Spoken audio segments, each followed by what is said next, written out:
संतोष देशमुखांच्या बाबतीमध्ये 10 लाख रुपयाची जी मदत जाहीर झाली होती ती मदत शासनाने दिलेली आहे आणि जे माननीय मुख्यमंत्री आत्तापर्यंत कोणाच्या या प्रकरणामध्ये म्हणालेले आहेत त्या प्रत्येक गोष्ट हे मुख्यमंत्र्यांनी केलेली आहे आणि आम्ही संतोषला शेवटपर्यंत न्याय मिळण्याच्या दृष्टीने प्रयत्न करू।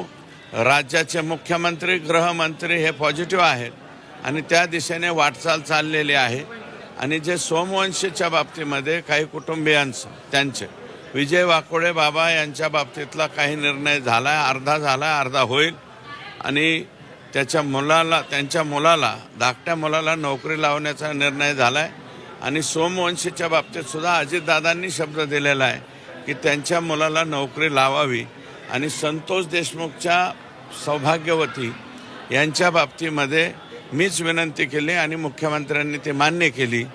त्यांच्या संतोष देशमुखांच्या पत्नीला सुद्धा सरकारी नोकरीमध्ये सामावून घेण्यात येईल। बीड जिल्ह्यातले नेते जे आहेत मोर्चात सहभागी होत आहेत किंवा या घटनेचा निषेध करतायत, मोर्चे काढतायत, अशांना संरक्षण देण्याची मागणी होती शरद पवारांनी देखील केली। काय वाटतं तुम्हाला? नाही त्याचे आम्हाला काही मला स्वतः व्यक्तिगत गरज भासत नाही, परंतु त्यांनी जे सांगितलं ते काळजीपोटी सांगितलं एवढंच मी म्हणेल।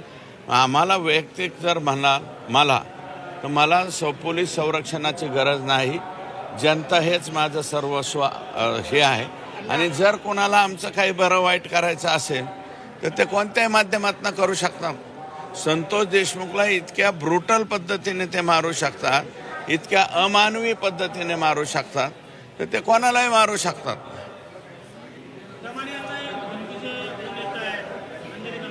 त्यांना नवीन आहे ते, आम्हाला जुनं आहे। धमकीचे फोन येणार, ह्याच्यात दम आहे का त्याच्यात दम आहे का म्हणणार आणि अर्ध्या तासाने पोरांना जर उलटे फोन करायला लागले की अर्ध्या तासात लगेच पाया पडून बी मोकळे होते। इतका दम असतो त्यांच्यात, त्याच्यामुळं अंजलीताईंनी घाबरण्याचं कारण नाही। ज्यांचा कोणाचा फोन येईल त्यांच्यावरती तुम्ही कंप्लेंट लॉन्च करा असं माझं मत आहे आणि ते अगदी नगण्य असतात, अगदी नगण्य। मित्रपक्षामुळे